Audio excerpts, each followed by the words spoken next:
Trump का ये बयान बेशक नरेंद्र मोदी के व्यक्तिगत फेवर में जाता हो, लेकिन एक देश के मद्देनज़र ये चिंता की बात है।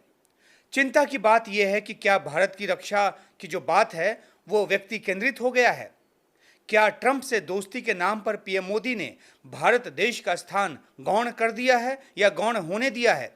अगर नहीं तो इस मजाक को समझते हुए वे इसे मजाक में उड़ा सकते थे।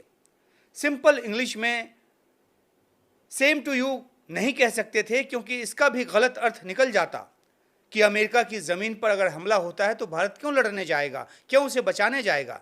लेकिन इतना तो कह ही सकते थे कि thank you my dear friend Donald, but I will not let it happen.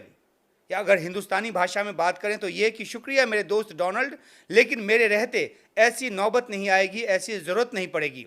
इतना भी बोल देते तो इसके निहितार्थ व्यापक होते। पिछली सरकारों का जिक्र नहीं भी करना चाहते तो अपने छोटे से कथन के आशय से ये समझा देते कि पिछले 12 सालों में भारत को मैंने बहुत फौलादी बना दिया है। जो नेहरू नहीं कर पाए वो मैंने कर दिया है। अव्वल तो कोई भारत पर हमले की सोच ही नहीं सकता, लेकिन अगर फिर भी किसी ने हिमाकत की तो भारत मुंहतोड़ जवाब देने के लिए खुद सक्षम है। भारत को ट्रंप की मदद की आस में रहने की ज़रूरत नहीं है। उसने अपनी रक्षा ज़रूरतों को डाइवर्सिफाई कर लिया है। ट्रांसफ़र ऑफ टेक्नोलॉजी और मेड इन इंडिया के ज़रिए भारत स्वावलंबन की तरफ बढ़ चला है। अपनी रक्षा स्वयं कर सकता है।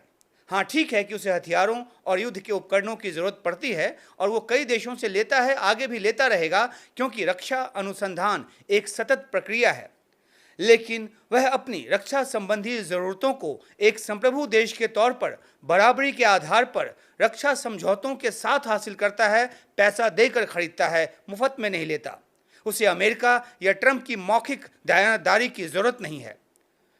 लेकिन ऐसा कुछ संदेश देने की बजाय प्रधानमंत्री मोदी का ट्रंप के साथ ठहाका लगाना बताता है कि कैसे मोदी सेल्फ सेंट्रिक होकर सोचते हैं। पता तो ये पहले से है, लेकिन खुद को देश के ऊपर सोचते हैं। ये इसका अंतर्राष्ट्रीय प्रदर्शन साबित हुआ है।